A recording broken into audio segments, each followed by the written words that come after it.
ഓം ശ്രീനാരായണ പരമ ഗുരവേ നമഃ. ഗുരുമാർഗത്തിലേക്ക് ഏവർക്കും സ്വാഗതം. ആത്മോപദേശ ശതകത്തിൻ്റെ 64-ാമത്തെ ശ്ലോകത്തിലേക്ക് നമ്മൾ വരുമ്പോൾ ഇവിടെ യഥാർത്ഥത്തിലുള്ള നമ്മുടെ ഉണ്മയെ എങ്ങനെയാണ് തടസ്സപ്പെടുത്തുന്നത്? ആത്മോപദേശ ശതകത്തിലും അതുപോലെ തന്നെ വേദാന്തപരമായിട്ടുള്ള ഏത് കൃതിയിലും നമ്മൾ നോക്കുമ്പോൾ കാണാൻ സാധിക്കുന്നത് അവനവനെക്കുറിച്ചുള്ള അറിവിൻ്റെ അഭാവമാണ് ഒരുത്തനെ ദുഃഖത്തിലേക്ക് നയിക്കുന്നത്. നമ്മളുടെ സാധാരണ ജീവിതത്തിലും അതിൻ്റെ അപ്പുറത്തേക്ക് നമ്മൾ ആധ്യാത്മികമായിട്ട് സഞ്ചരിക്കുമ്പോഴും മനസ്സും ഇന്ദ്രിയങ്ങളും വെളിയിൽ ഉള്ള വിഷയങ്ങളിൽ വ്യാപരിക്കുമ്പോഴാണ് തൻ്റെ ഉള്ളിലിരിക്കുന്ന ഈ ചൈതന്യം, ആത്മതത്വം, അതിൻ്റെ സ്വരൂപമെന്ന് പറയുന്നത് സുഖമാണ്. ആ സുഖം യഥാർത്ഥത്തിൽ വെളിയിലിരിക്കുന്ന വസ്തുക്കളിൽ നിന്ന് ലഭിക്കുന്നു എന്നുള്ള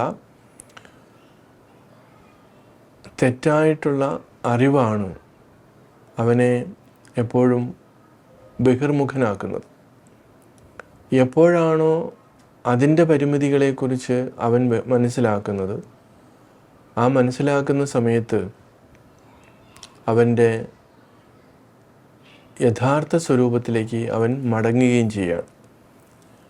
അപ്പോൾ ഇങ്ങനെ ഒന്ന് സംഭവിക്കണമെങ്കിൽ വെളിയിലേക്കുള്ള മനസ്സിൻ്റെ, ഇന്ദ്രിയങ്ങളുടെ ഓട്ടം നിർത്തണം. അവിടെ വിവേകം ഉണരണം.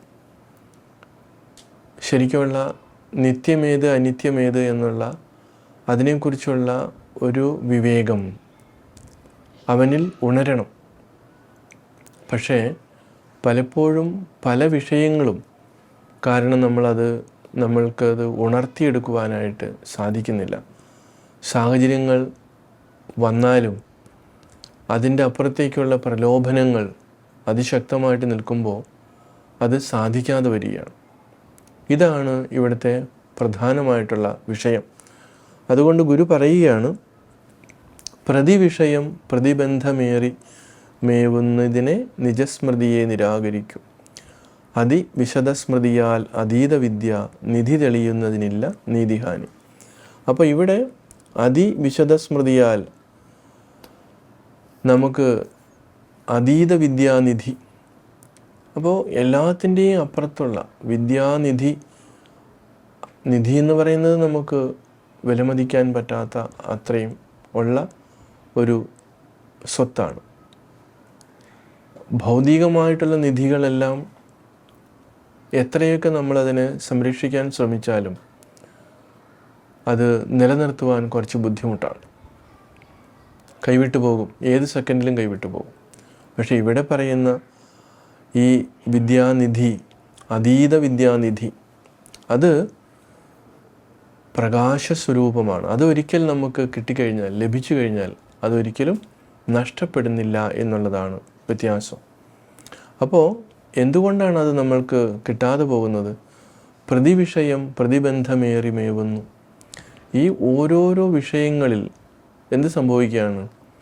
ഈ പ്രതിബിംബം, അതായത് നമ്മുടെ ഉള്ളിൽ എപ്പോഴും സദാ പ്രകാശിച്ചു കൊണ്ടിരിക്കുന്ന, എല്ലാത്തിനെയും നിയന്ത്രിച്ചു കൊണ്ടിരിക്കുന്ന ആ പരമ്പൊരുൾ,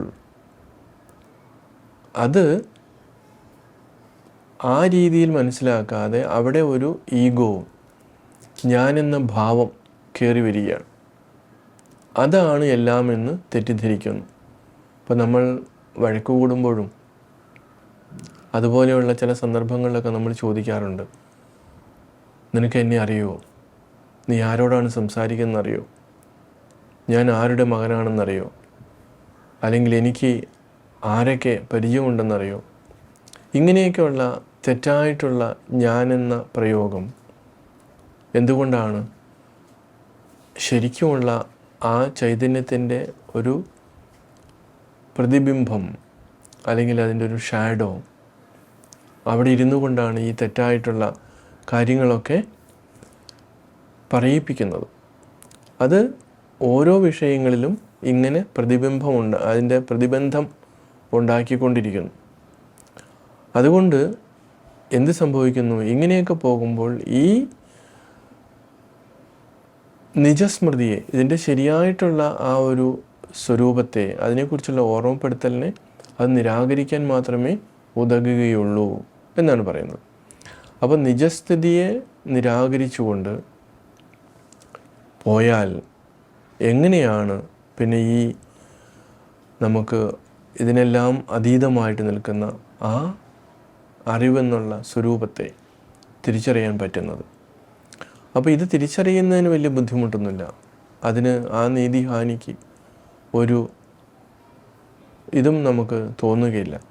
പക്ഷേ ഇവിടെ കൃത്യമായ രീതിയിൽ അവനവൻ്റെ ആ സ്വരൂപത്തെ തിരിച്ചറിയുവാനുള്ള ഒരു ജാഗ്രത, അവബോധം നമ്മളിൽ ഇല്ലാതെ പോകുന്നു. കാരണം ഈ അകത്തിരിക്കുന്ന, എല്ലാത്തിനെയും പ്രകാശിപ്പിച്ചു കൊണ്ടിരിക്കുന്ന, എന്നാൽ ഒന്നിലും ഒട്ടാതെ ഇരിക്കുന്ന ആ ചൈതന്യത്തിൻ്റെ ഒരു ഷാഡോ ഇരുന്നു കൊണ്ട് പറയുന്നു ഞാനെന്ന ആ ഒരു അഹങ്കാരം അവിടെ വർദ്ധിച്ചു വരികയാണ്. അപ്പം ഞാനെന്ന ഭാവമാണ് എപ്പോഴും എല്ലാത്തിനും ദുഃഖ ഹേതുവായിട്ട് നിൽക്കുന്നത്. പക്ഷെ അത് നമ്മൾ എന്നാണ് തിരിച്ചറിയുന്നത്? ആ തിരിച്ചറിവ് ഉണ്ടാകാൻ വേണ്ടിയിട്ടാണ് നമ്മൾ ആത്മോപദേശ ശതകത്തിലൂടെ നമ്മൾ സഞ്ചരിക്കുന്നത്. അപ്പോൾ ഓരോ ശ്ലോകത്തിലൂടെയും നമ്മൾ കടന്നു വരുമ്പോൾ ഒരുപക്ഷെ നമുക്ക് മനസ്സിലായി എന്ന് തോന്നാം, അല്ലെങ്കിൽ എനിക്കത് അറിയാവുന്നതാണല്ലോ എന്ന് നമുക്ക് തോന്നാം. പക്ഷേ അതിന് ഏറ്റവും അടുത്ത് നമ്മളതിനെ വിശകലനം ചെയ്യുമ്പോഴാണ് നമ്മുടെ മനസ്സ് പലപ്പോഴും നമ്മളെ അതിവിദഗ്ധമായ രീതിയിൽ പറ്റിച്ചിട്ടുണ്ട് എന്ന് തിരിച്ചറിയുന്നത്. അപ്പോൾ ഈ മായയിൽ അതും ഉണ്ട്. അതുകൊണ്ട് വളരെ ജാഗ്രതയോടുകൂടി വേണം നമ്മൾ ഓരോരുത്തരും ഇരിക്കുവാൻ, ഇത് പഠിക്കുവാൻ, ഗുരുവിൻ്റെ വാണികളെ ശ്രവിക്കുവാൻ.